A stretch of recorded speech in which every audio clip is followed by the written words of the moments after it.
இந்த உலகத்தில் நிறைய இடங்களில் மழை பெய்யறதே கிடையாது. ஸோ மழை பெய்யாதனால அந்த இடத்துல அண்டர் கிரவுண்ட் வாட்டரும் கிடையாது. பட் இருந்தாலும் அங்கே இருக்கிற நிறைய பேர் பார்த்தீங்கன்னா அந்த இடத்துல வாழ்ந்துக்கிட்டு தான் இருக்காங்க. அது எப்படின்னா காற்றுல இருந்து தண்ணியை பிரித்து எடுத்து அந்த தண்ணியை அவங்க ஓன் யூஸுக்கு பயன்படுத்திட்டு இருக்காங்க.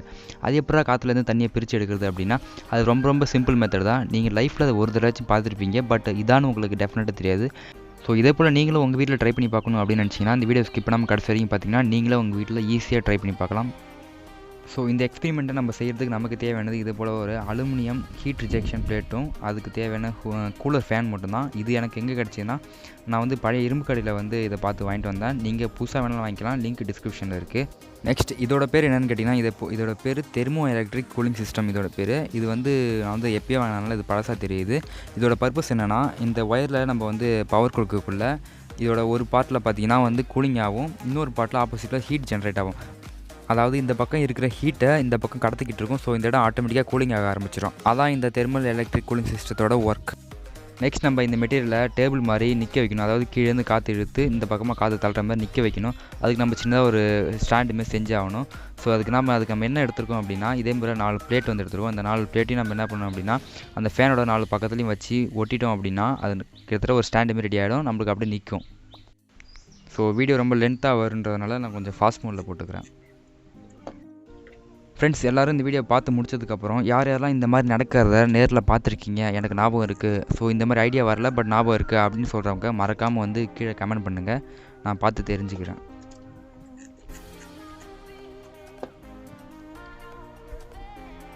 ஸோ வந்து எல்லாத்தையும் ஒட்டியாச்சு.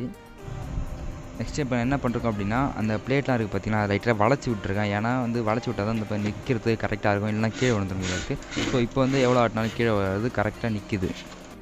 ஸோ நெக்ஸ்ட் இந்த கூலிங் சிஸ்டத்தை நம்ம வந்து இந்த பிளேட் மேலே வைக்க போகிறோம். அதாவது ஹீட் ஆகிற பகுதியாக நம்ம பிளேட் மேலே வைக்க போகிறோம். அது வைக்கிறதுக்கு நம்ம அப்படியே வைக்க முடியாது, ஏன்னா அது நடுவில் கேப் நிறைய இருக்கும். ஸோ அதுக்காக தான் இந்த தெர்மல் பேஸ்ட் யூஸ் பண்ணாங்க. இது பேர் ஹீட் சிங்க் பேஸ்ட்னு சொல்லுவாங்க. இந்த பேஸ்ட்டை நம்ம எதுக்காக யூஸ் பண்ணுறோம் அப்படின்னா அதாவது நம்ம தெர்மல் எலக்ட்ரிக் கூலிங் சிஸ்டத்துக்கும் அந்த ஹீட் சிங்க் பிளேட்டுக்கும் இருக்கிற கேப் வந்து ஃபில் பண்ணுறதுக்காக யூஸ் பண்ணுறோம். இது யூஸ் பண்ணால் இதில் எவ்வளோ ஹீட் ப்ரொடியூஸ் ஆகுதோ அவ்வளோ ஹீட்டும் டைரெக்டாக பார்த்தீங்கன்னா அந்த பிளேட்டுக்குள்ளே போயிடும். இந்த பேஸ்ட்டை மொபைல், டிவிஸ், ஆம்பிளிஃபையர் இது போல் நிறைய எலக்ட்ரிக் கேஜெட்ஸ் எல்லாத்துலேயும் பார்த்தீங்கன்னா இந்த பேஸ்ட்டை யூஸ் பண்ணுவாங்க. ஆனால் வந்து அந்த பேஸ்ட்டு வந்து பார்த்திங்கன்னா அந்தந்த டிவைஸுக்கு தகுந்த மாதிரி இருக்கும். ஸோ ஃபுல்லாக வச்சாச்சு. அது வந்து கேப் இல்லாமல் பார்த்துக்கணும், அப்போ தான் ஹீட் ஃபுல்லாக வந்து ட்ரான்ஸ்ஃபர் ஆகும். அதுபோல் நம்ம கொஞ்சோண்டு அந்த ஹீட் சிங்க் பேஸ்ட்டு அந்த மெட்டல் மேலேயும் வச்சுக்கலாம்.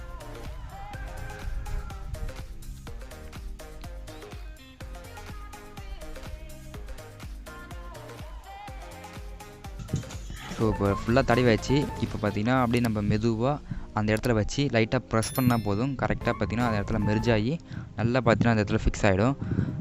பட் இருந்தாலும் பார்த்திங்கன்னா அது லைட்டாக வந்து நம்ம ஷேக் ஆகிட்டே இருக்கும். அழுத்தி பார்த்திங்கன்னா தெரியும்.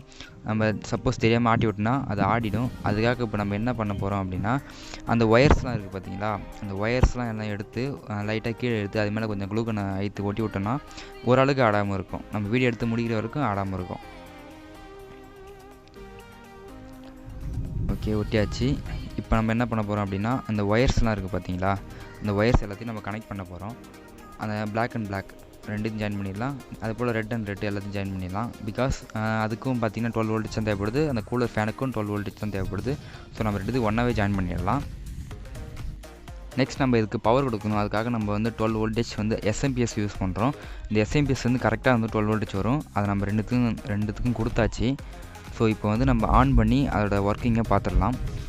ஸோ இப்போ வந்து ஆன் பண்ணியாச்சு. ஸோ வந்து ஃபேன் ரன் ஆகிறது தெரியுது பாருங்கள் ஃப்ரெண்ட்ஸ். அப்படியே பார்த்தீங்கன்னா கொஞ்சம் கொஞ்சமாக பார்த்துட்டே இருங்க, அந்த இடத்துல வந்து வாட்டர் ட்ராப்ஸ் உருவாக ஆரம்பிக்கும்.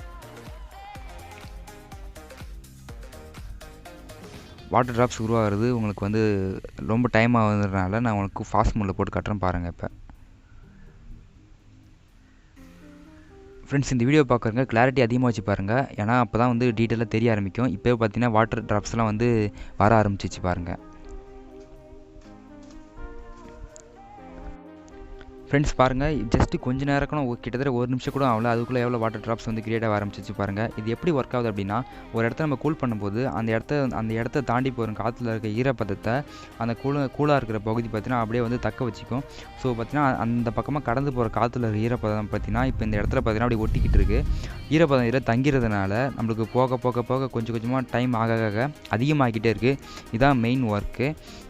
இதுவே கொஞ்சம் பெரிய லெவலில், அதாவது எப்படின்னா ஒரு 1 ஸ்கொயர் ஃபீட்டில் அப்படி செஞ்சீங்க அப்படின்னா போதும், கிட்டத்தட்ட ஒரு 1 ஹவரில் கிட்டத்தட்ட 1/2 லிட்டர்லேருந்து 1 லிட்டர் வரைக்கும் கூட நம்ம தண்ணி எடுக்கலாம். பாருங்கள், இதிலே பார்த்தீங்கன்னா எவ்வளோ வந்து வாட்டர் சேர்ந்துச்சு பாருங்கள். ஜஸ்ட்டு கொஞ்சம் நேரம் தான் ஆச்சு, அதுக்கே பார்த்தீங்கன்னா எவ்வளோ வாட்டர் சேர்ந்துச்சு பாருங்கள். அதுக்கே நம்ம ஒரு ட்ராப் வாட்டர் கூட எதுவுமே ஆட் பண்ணவே இல்லை. ஃபுல் அண்ட் ஃபுல் பார்த்தீங்கன்னா காற்றுல இருக்கிறது மட்டும்தான் இது ஃபுல்லாகவுமே. இதை நீங்கள் உங்கள் வீட்டில் சிம்பிளாக ட்ரை பண்ணி பார்க்கணும் அப்படின்னா கொஞ்சம் ஐஸ் வாட்டர் எடுத்துக்கிட்டு அந்த ஐஸ் வாட்டரை ஒரு கிளாஸில் கொஞ்சமாக ஊற்றுங்க. ஊற்ற பார்த்தீங்கன்னா அந்த இன்ஸ்டண்ட்டாகவே அந்த இடத்துல கடந்து போகிற காற்றுல இருக்க ஈரப்பதத்தை அது தானாக அப்சர்வ் பண்ணி வச்சுக்கும். அந்த இடம் பாருங்கள், அப்படி டக்குன்னு கொஞ்சம் கொஞ்சமாக பார்த்தீங்கன்னா ஈரப்பதம் அதிகமாக ஆரம்பிச்சிடும். நம்மளாம் சின்ன வயசில் சின்ன சின்ன ஹோல்ஸ் இருக்குது போல், அதனால தான் பார்த்தீங்கன்னா அதுலேருந்து தண்ணி கசஞ்சி வெளில தங்குது அப்படின்னு நினச்சிருந்தோம். ஸோ அது டெஃபினட்டாக கிடையாது. இப்போ நான் சொல்கிறதா வந்து மெயின் ரீசன். இதனால தான் பார்த்தீங்கன்னா அவங்க நிறைய இடத்துல வந்து இதேமாதிரி வச்சு இதே போல் தண்ணி வந்து அதிக லெவலில் எடுத்துகிட்டு இருக்காங்க. காய்ஸ், நீங்களே கொஞ்சம் கெஸ் பண்ணி பாருங்கள். என்னென்னா இது உங்கள் ரூம் சைஸில் பாதி அளவுக்கு இதுவே செஞ்சு வச்சிட்டோம் அப்படின்னா இன்ஸ்டண்ட்டாக எவ்வளோ வாட்டர் கிடச்சிட்ருக்கோம் அப்படின்னு நீங்களே கெஸ் பண்ணி பாருங்கள். இதில் ஒரு டிஸ்அட்வான்டேஜ் என்னென்னா, இந்த காற்றுல ஈரப்பதம் இருந்தால் மட்டுமே இதில் வந்து தண்ணி நம்ம ப்ரொடியூஸ் பண்ண முடியும். சப்போஸ் காற்றுல ஈரப்பதம் இல்லை அப்படின்னா நம்மளால் தண்ணியெலாம் ப்ரொடியூஸ் பண்ண முடியாது. சரி, இப்போ நம்ம இருக்கிற இடத்துல ஈரப்பதம் இருக்கா இல்லையா அப்படின்னு கேட்டிங்கன்னா கண்டிப்பாக இருக்குது ஃப்ரெண்ட்ஸ். இதே சப்போஸ் நம்ம மழை பெய்யக்குள்ளே பார்த்திங்கன்னா நம்ம மேலே அடிக்கிற காற்று பார்த்திங்கன்னா ரொம்ப ஜில்லுன்னு இருக்கும். அதில் பார்த்திங்கன்னா ஈரப்பதம் ரொம்ப அதிகமாக இருக்கும். சப்போஸ் நம்ம வெயிலில் நடந்து போயிட்டுருக்கோம் அப்படின்னா நம்ம மேலே அடிக்கிற காற்று பார்த்திங்கன்னா ரொம்ப ஹீட்டாக இருக்கும். அந்த இடத்துல பார்த்திங்கன்னா ஈரப்பதம் ரொம்ப கம்மியாக இருக்குன்னு அர்த்தம். ஸோ ஃப்ரெண்ட்ஸ், வீடியோட எண்டுக்கு வந்துட்டோம். எப்பயும் போல சொல்கிறது தான், இந்த வீடியோ பிடிச்சா லைக் பண்ணிவிட்டு சேனலை சப்ஸ்கிரைப் பண்ணிவிட்டு பெல் ஐக்கன் ஆல் செட் பண்ணி வச்சுக்கோங்க. அண்ட் இது போல் நிறைய எக்ஸ்பெரிமெண்ட் வீடியோஸ் நம்ம ஆல்ரெடி அப்லோட் பண்ணியிருக்கோம், அதெல்லாம் கண்டிப்பாக கிளிக் பண்ணி பாருங்கள். ஸோ நெக்ஸ்ட் வீடியோவில் பார்க்கலாம். பாய்.